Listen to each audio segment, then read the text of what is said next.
was in your mouth.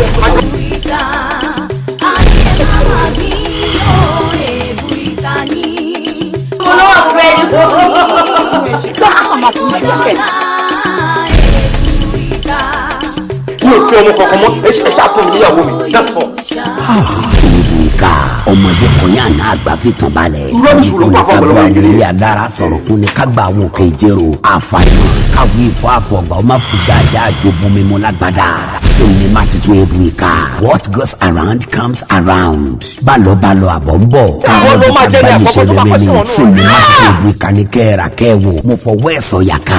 Kíkẹ́ lọ máa yọ ọ̀la ló tún produce eléyìí. Muideen Saliu Àyìndé ló direct ẹ̀. Ó gbé ọkàn sókè roro. Suspense yẹn ti lágbára jù. Ebuika ni starring Múyìwá Adémọ́lá authentic.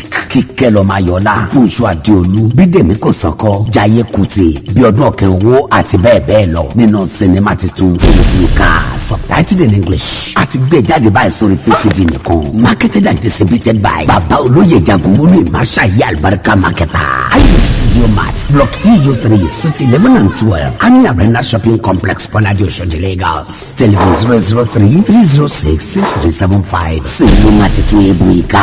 Ó jáde ó rọ wọn tó ketílẹ̀. Grab your copy now.